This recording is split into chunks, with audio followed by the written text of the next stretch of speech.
أعوذ بالله من الشيطان الرجيم. بسم الله الرحمن الرحيم. الحمد لله الذي أنزل على عبده الكتاب ولم يجعل له عوجا قيما لينذر بأسا شديدا من لدنه ويبشر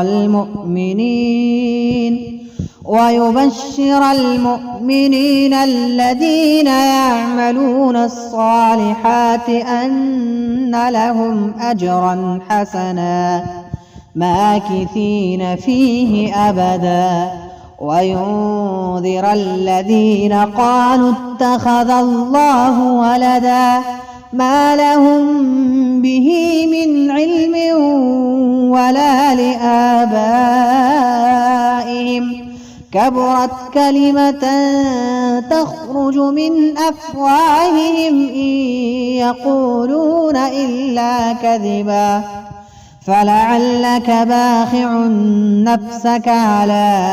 آثارهم إن لم يؤمنوا بهذا الحديث أسفا إنا جعلنا ما على الأرض زينة لها لنبلوهم أيهم أحسن عملا وإنا لجاعلون ما عليها صعيدا جرزا أم حسبت أن أصحاب الكهف والرقيم كانوا من آياتنا عجبا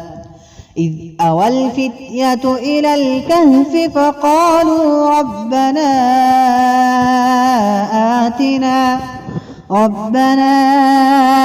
آتنا من لدنك رحمة وهيئ لنا من أمرنا رشدا فضربنا على آذانهم في الكهف سنين عددا ثم بعثناهم لنعلم أي الحزبين أحصى لما لبثوا أمدا نحن نقص عليك نبأهم بالحق إنهم فتية آمنوا بربهم وزدناهم هدى وربطنا على قلوبهم إذ قاموا فقالوا ربنا رب السماوات والأرض لن ندعو من دونه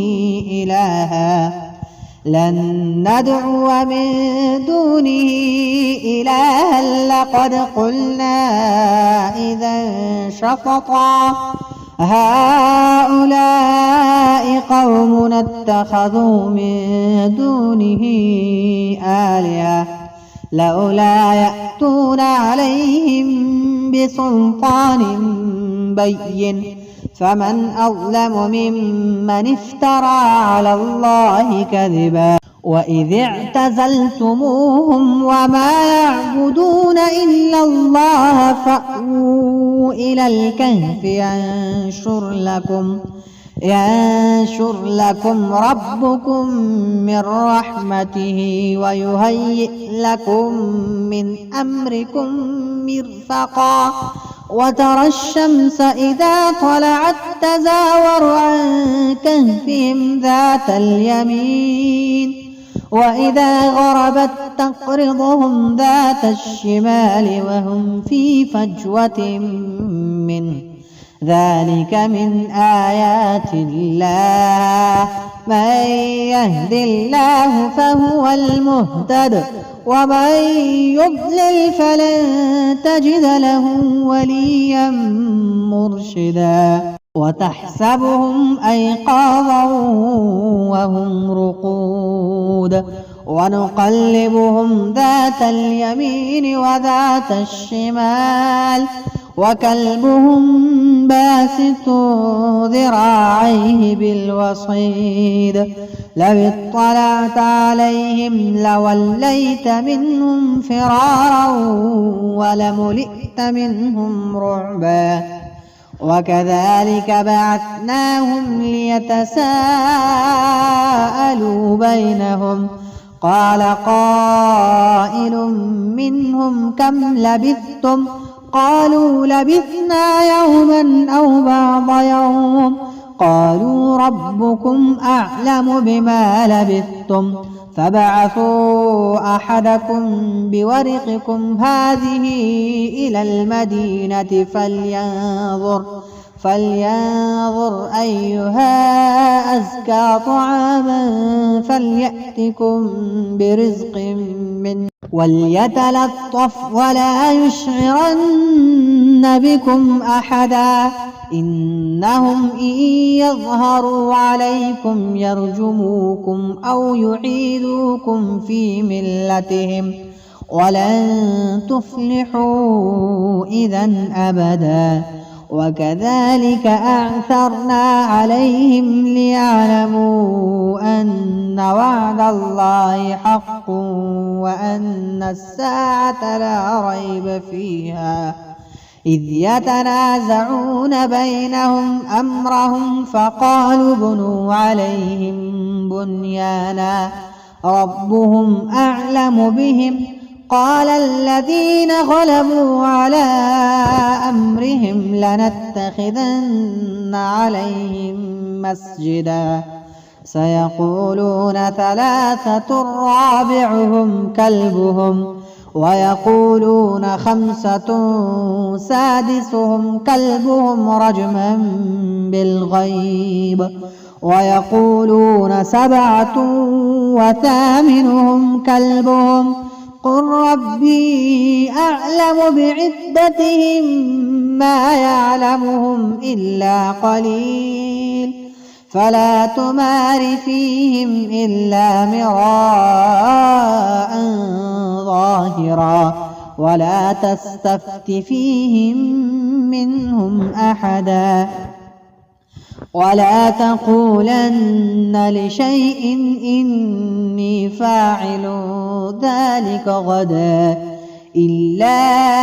أن يشاء الله واذكر ربك إذا نسيت وقل عسى أن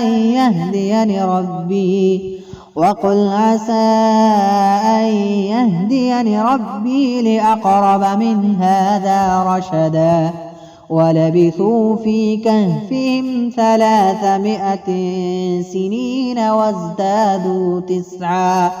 قل الله أعلم بما لبثوا له غيب السماوات والأرض أبصر به وأسمع ما لهم من دونه من ولي ولا يشرك في حكمه أحدا واتل ما أوحي إليك من كتاب ربك لا مبدل لكلماته ولن تجد من دونه ملتحدا واصبر نفسك مع الذين يدعون ربهم بالغداة والعشي يريدون وجهه ولا تعد عيناك عنهم تريد زينة الحياة الدنيا ولا تطع من أغفلنا قلبه عن ذكرنا واتبع هواه وكان أمره فرطا وقل الحق من ربكم فمن شاء فليؤمن ومن شاء فليكفر أعتدنا للظالمين نارا أحاط بهم سرادقها وإن يستغيثوا يغاثوا بماء كالمهل يشوي الوجوه بئس الشراب وساءت مرتفقا إن الذين آمنوا وعملوا الصالحات إنا لا نضيع أجر من أحسن عملا أولئك لهم جنات عدن تجري من تحتهم الأنهار يحلون فيها من أساور من ذهب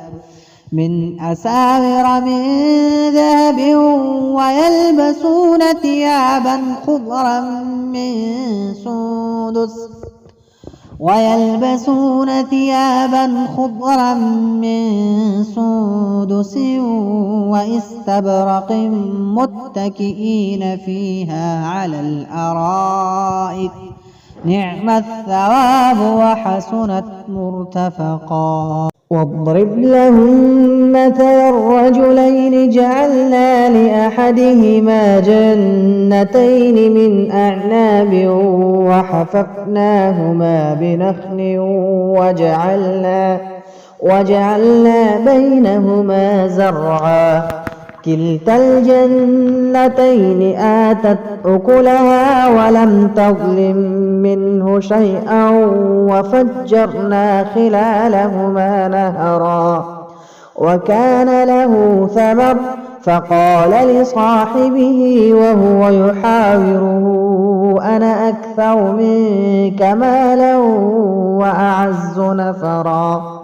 ودخل جنته وهو ظالم لنفسه قال ما أظن أن تبيد هذه أبدا وما أظن الساعة قائمة ولئن رددت إلى ربي لأجدن خيرا منها منقلبا. قال له صاحبه وهو يحاوره أكفرت بالذي خلقك من تراب ثم من نطفة ثم سواك رجلا لكن هو الله ربي ولا أشرك بربي أحدا ولولا إذ دخلت جنتك قلت ما شاء الله لا قوة إلا بالله إن ترني أنا أقل منك مالا وولدا فعسى ربي أن يؤتيني خيرا من جنتك ويرسل عليها حسبانا من السماء فتصبح صعيدا زلقا أو يصبح ماؤها غورا فلن تستطيع له طلبا وأحيط بثمره فأصبح يقلب كفيه على ما أنفق فيها وهي خاوية على عروشها ويقول يا ليتني لم أشرك بربي أحدا ولم تكن له فئة ينصرونه من دون الله وما كان منتصرا هنالك الولاية لله الحق هو خير ثوابا وخير عقبا. واضرب لهم مثل الحياة الدنيا كماء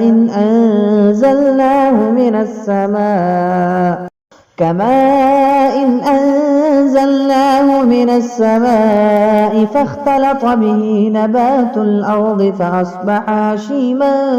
تذروه الرياح وكان الله على كل شيء مقتدرا. المال والبنون زينة الحياة الدنيا والباقيات الصالحات خير عند ربك ثوابا وخير أملا. ويوم نسير الجبال وترى الأرض بارزة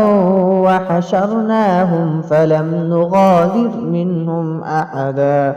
وعرضوا على ربك صفا لقد جئتمونا كما خلقناكم أول مرة بل زعمتم أن لن نجعل لكم موعدا ووضع الكتاب فترى المجرمين مشفقين مما فيه ويقولون يا ويلتنا ما لهذا الكتاب لا يغادر صغيرة ولا كبيرة إلا أحصاها ووجدوا ما عملوا حاضرا ولا يظلم ربك أحدا وإذ قلنا للملائكة اسجدوا لآدم فسجدوا إلا إبليس كان من الجن ففسق عن أمر ربه أفتتخذونه وذريته أولياء من دوني وهم لكم عدو بئس للظالمين بدلا ما أشهدتهم خلق السماوات والأرض ولا خلق أنفسهم وما كنت متخذ المضلين عضدا ويوم يقول نادوا شركائي الذين زعمتم فدعوهم فلم يستجيبوا لهم وجعلنا بينهم موبقا ورأى المجرمون النار فظنوا أنهم مواقعوها ولم يجدوا عنها مصرفا ولقد صرفنا في هذا القرآن للناس من كل مثل وكان الإنسان أكثر شيء جدلا وما منع الناس أن يؤمنوا إذ جاءهم الهدى ويستغفروا ربهم إلا أن تأتيهم سنة الأولين أو يأتيهم العذاب قبلا وما نرسل المرسلين إلا مبشرين ومنذرين ويجادل الذين كفروا بالباطل ليدحضوا به الحق واتخذوا آياتي وما أنذروا هزوا ومن أظلم ممن ذكر بآيات ربه فأعرض عنها ونسي ما قدمت يداه إنا جعلنا على قلوبهم أكنة أن يفقهوه وفي آذانهم وقرا وإن تدعهم إلى الهدى فلن يهتدوا إذا أبدا وربك الغفور ذو الرحمة لو يؤاخذهم بما كسبوا لعجل لهم العذاب بل لهم موعد لن يجدوا من دونه موئلا وتلك القرى أهلكناهم لما ظلموا وجعلنا لمهلكهم موعدا وإذ قال موسى لفتاه لا أبرح حتى أبلغ مجمع البحرين أو أمضي حقبا فلما بلغا مجمع بينهما نسيا حوتهما فاتخذ سبيله في البحر سربا فلما جاوزا قال لفتاه آتنا غداءنا لقد لقينا من سفرنا هذا نصبا قال أرأيت إذ أوينا إلى الصخرة فإني نسيت الحوت وما أنسانيه إلا الشيطان أن أذكره واتخذ سبيله في البحر عجبا قال ذلك ما كنا نبغي فارتدا على آثارهما قصصا فوجدا عبدا من عبادنا آتيناه رحمة من عندنا وعلمناه من لدنا علما قال له موسى هل أتبعك على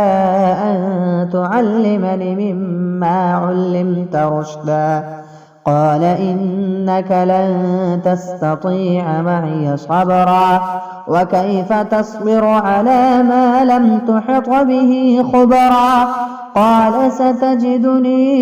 إن شاء الله صابرا ولا أعصي لك أمرا قال فإن اتبعتني فلا تسألني عن شيء حتى أحدث لك منه ذكرا فانطلقا حتى إذا ركبا في السفينة خرقها قال أخرقتها لتغرق أهلها لقد جئت شيئا إمرا قال ألم أقل إنك لن تستطيع معي صبرا قال لا تؤاخذني بما نسيت ولا ترهقني من أمري عسرا فانطلقا حتى إذا لقيا غلاما فقتله قال أقتلت نفسا زكية بغير نفس لقد جئت شيئا نكرا قال ألم أقل لك إنك لن تستطيع معي صبرا قال إن سألتك عن شيء بعدها فلا تصاحبني قد بلغت من لدني عذرا فانطلقا حتى إذا أتيا أهل قرية استطعما أهلها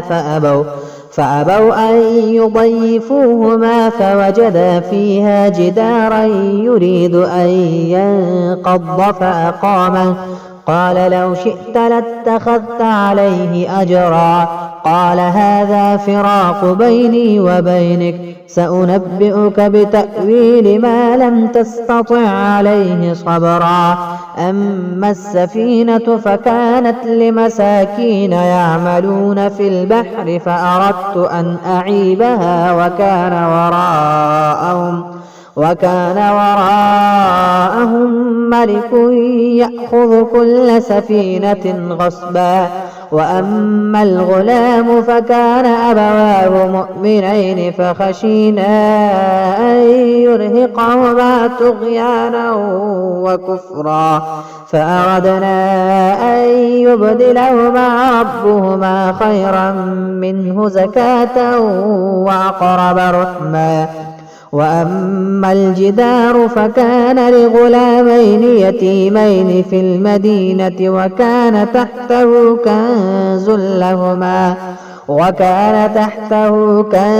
لهما وكان أبوهما صالحا فأراد ربك أن يبلغا أشدهما ويستخرجا كنزهما رحمة من ربك وما فعلته عن أمري ذلك تأويل ما لم تسطع عليه صبرا ويسألونك عن ذي القرنين قل سأتلو عليكم منه ذكرا إنا مكنا له في الأرض وآتيناه من كل شيء سببا فأتبع سببا حتى إذا بلغ مغرب الشمس وجدها تغرب في عين حمئة ووجد عندها قوما قلنا يا ذا القرنين إما أن تعذب وإما أن تتخذ فيهم حسنا قال أما من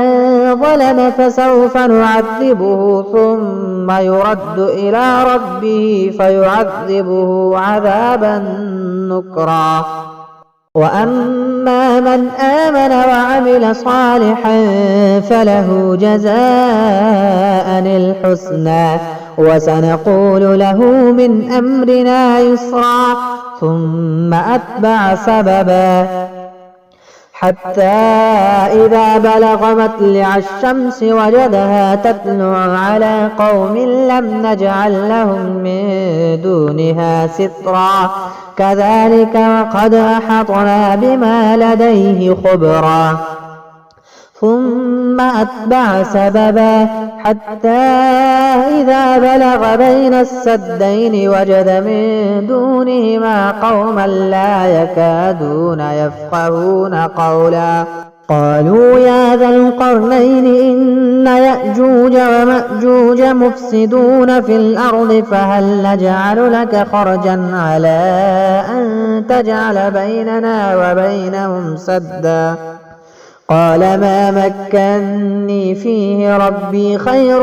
فأعينوني بقوة أجعل بينكم وبينهم ردما آتوني زبر الحديد حتى إذا ساوى بين الصدفين قال انفخوا حتى إذا جعله نارا قال آتوني أفرغ عليه قطرا فما استطاعوا أن يظهروه وما استطاعوا له نقبا قال هذا رحمة من ربي فإذا جاء وعد ربي جعله دكاء وكان وعد ربي حقا وتركنا بعضهم يومئذ يموج في بعض ونفخ في الصور فجمعناهم جمعا وعرضنا جهنم يومئذ للكافرين عرضا الذين كانت أعينهم في غطاء عن ذكري وكانوا لا يستطيعون سمعا أفحسب الذين كفروا أن يتخذوا عبادي من دوني أولياء إنا أعتدنا جهنم للكافرين نزلا قل هل ننبئكم بالأخسرين أعمالا الذين ضل سعيهم في الحياة الدنيا وهم يحسبون أنهم يحسنون صنعا أولئك الذين كفروا بآيات ربهم ولقائه فحبطت أعمالهم فلا نقيم لهم يوم القيامة وزنا